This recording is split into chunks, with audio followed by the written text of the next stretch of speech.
Bismillahirrahmanirrahim. Assalamualaikum warahmatullahi wabarakatuh. Halo anak-anak, apa kabarnya di rumah? Semoga tetap dalam keadaan sehat walafiat ya. Amin. Dan bagaimana perasaannya? Semoga perasaan anak-anak tetap ceria, bahagia, dan gembira. Amin. Alhamdulillah, kita bertemu lagi bersama Ibu Fitri pada pekan ini dalam mata pelajaran ilmu pengetahuan sosial. Nah, teman-teman, sebelum kita memulai pembelajaran pada pekan hari ini, alangkah baiknya kita berdoa terlebih dahulu ya, yang akan dipimpin oleh Ibu sendiri. Mari kita berdoa. Sikap berdoa, tangannya diangkat, kepalanya ditundukkan. Doa belajar. Bismillahirrahmanirrahim. Rabbi zidni ilma warzuqni fahma. Amin. Alhamdulillah teman-teman sudah berdoa bersama-sama. Semoga Allah memberikan kemudahan untuk belajar pada pekan ini.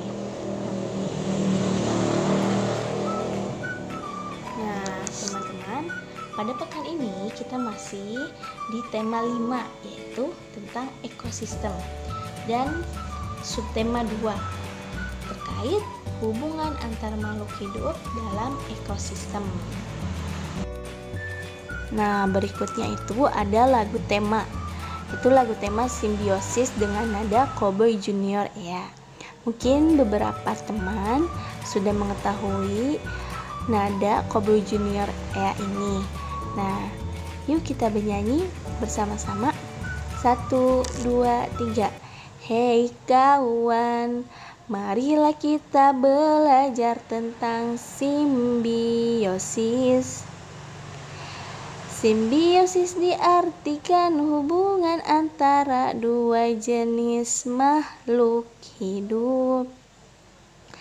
Ada 3 jenis hubungan yang dipelajari dalam tatanan ekosistem kita.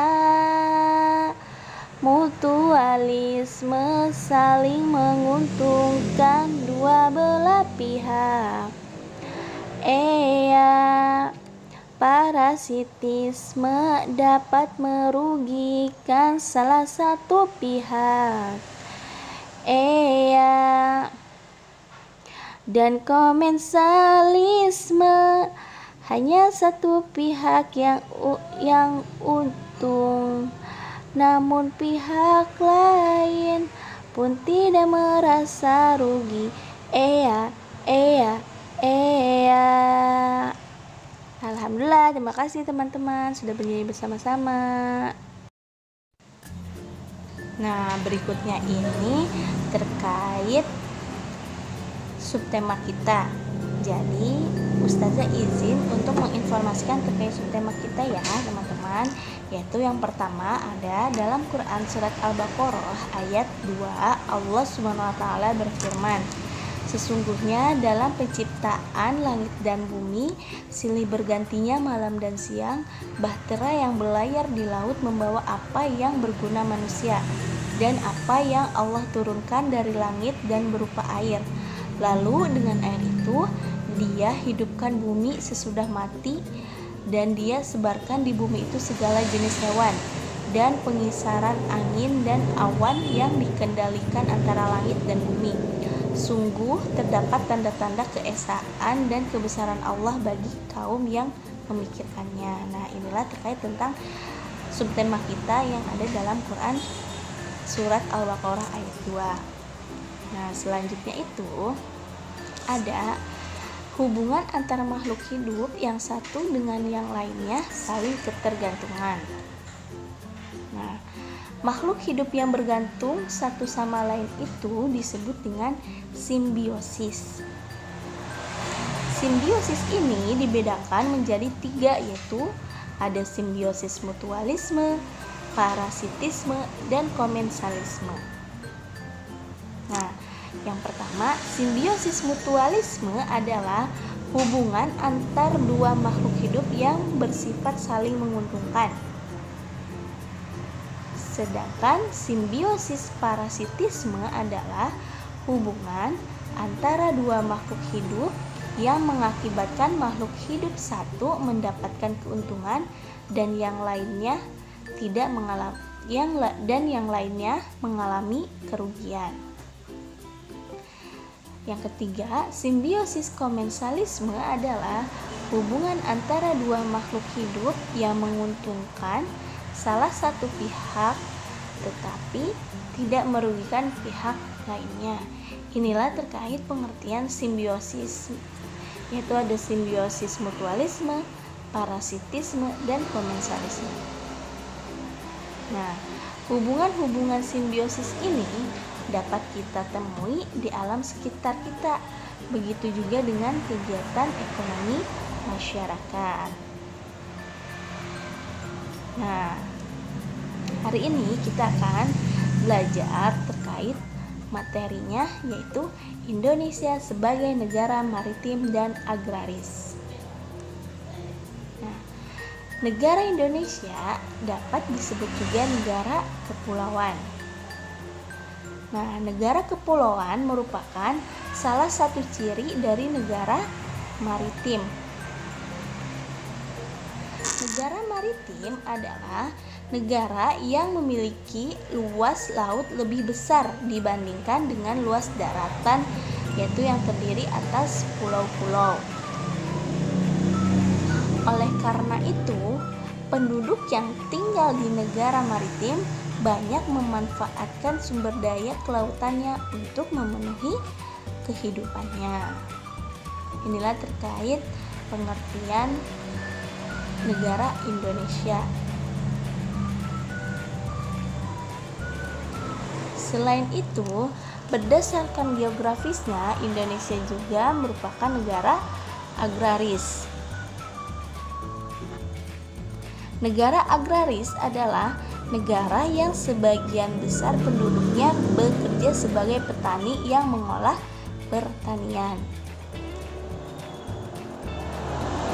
Indonesia sebagai negara agraris mempunyai keanekaragaman hayati dan sumber daya alam yang tinggi. Nah, sumber daya alamnya itu meliputi apa saja sih? Yaitu meliputi biotik dan abiotik. Nah, selanjutnya itu ada pengertian terkait ketampakan alami dan buatan dengan manfaat kegiatan ekonomi masyarakat. Nah, coba teman-teman perhatikanlah kedua gambar di bawah ini. Di mana yang pertama itu ada gambar sawah dan yang kedua itu ada gambar gunung. Nah, kedua gambar tersebut merupakan ketampakan yang ada di permukaan bumi. Terus gambar pesawahan tersebut merupakan salah satu contoh ketampakan buatan manusia yang dapat memenuhi kebutuhannya.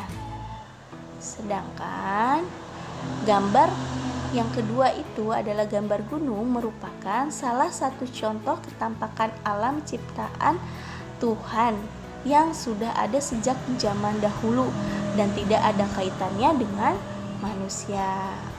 Inilah contoh terkait ketampakan alami dan buatan. Nah, selanjutnya itu ada pengertian ketampakan alami. Apa sih ketampakan alami itu? Nah, ketampakan alami adalah segala sesuatu yang terjadi secara alami yang disebabkan oleh peristiwa alam. Nah, peristiwa alam itu dibentuk di permukaan bumi melalui proses patahan dan lipatan dari tenaga yang ada di bumi. Nah, apa aja sih contoh ketampakan dan manfaat di bidang ekonominya? Yang pertama itu ketampakannya ada pegunungan. Nah, manfaat di bidang ekonominya yaitu dapat meningkatkan perekonomian masyarakat pegunungan melalui pariwisata karena keindahan yang ada di pegunungan tersebut. Yang kedua itu ada laut.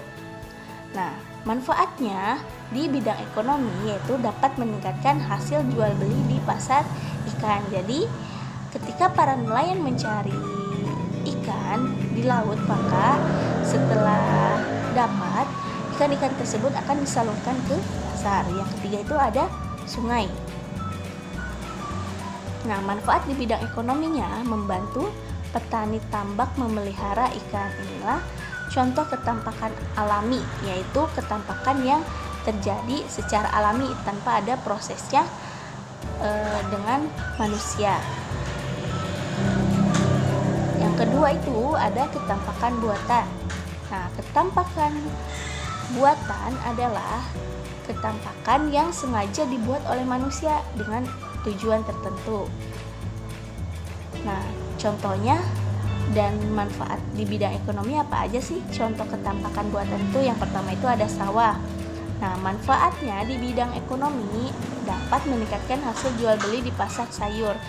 Jadi ketika sawah ini sudah panen hasilnya, maka akan dijual belikan ke pasar atau disalurkan ke pasar. Yang kedua itu ada kebun binatang. Manfaatnya yaitu dapat melindungi hewan-hewan langka. Nah, yang ketiga itu ada ketampakan buatan perkotaan, di mana manfaat di bidang ekonominya dapat menciptakan tenaga kerja. Inilah pengertian terkait ketampakan buatan, di mana ketampakan ini disengaja dibuat oleh manusia dengan tujuan tertentu. Nah, selain contoh yang ada di gambar ini, yaitu bisa juga ketampakan jalan raya dan yang lain sebagainya. Nah, setelah teman-teman menyimak informasi di atas, maka dapat disimpulkan, yaitu yang pertama, ketampakan alam dapat mempengaruhi kegiatan ekonomi masyarakat sekitar. Yang kedua, ketampakan ini dibagi dua, yaitu ada ketampakan alami dan ketampakan buatan. Nah, ketampakan alam dan buatan di Indonesia ini sangat berpengaruh bagi kehidupan masyarakat. Karena kenapa? Karena manfaatnya itu dapat digunakan oleh masyarakat untuk memenuhi kebutuhan sehari-hari. Inilah kesimpulan pada materi pekan ini. Nah, selanjutnya itu ada proyek. Nah, proyek pada pekan ini dalam materi ketampakan alami dan buatan ini, yaitu proyeknya mengidentifikasi sistem irigasi subak dengan menjawab pertanyaan melalui teks bacaan yang sudah dikirim melalui Google Classroom. Jadi, teman-teman silahkan membaca dan memahami teks yang sudah Ibu kirimkan di Google Classroom. Nah, setelah itu teman-teman jawab pertanyaan yang sudah Ibu berikan di Google Classroom. Jika teman-teman ada kesulitan dalam memahami proyeknya atau ada yang ingin ditanyakan, boleh teman-teman silakan bertanya melalui kolom komentar yang ada di Google Classroom. Oke? Nah, sekian dan terima kasih. Alhamdulillah teman-teman sudah menyimak informasi pada materi pekan ini. Semoga Allah memberikan manfaat dalam pembelajaran pada pekan ini. Amin. Nah, teman-teman, sebelum kita menutup pembelajaran pada pekan hari ini, kita berdoa terlebih dahulu ya. Mari kita berdoa yang akan dipimpin oleh Ibu. Sikap berdoa. Tangannya diangkat, kepalanya ditundukkan. Membaca hamdalah bersama-sama. Alhamdulillahirabbil alamin. Segala puji bagi Allah Tuhan semesta alam. Amin. Terima kasih teman-teman. Wassalamualaikum warahmatullahi wabarakatuh.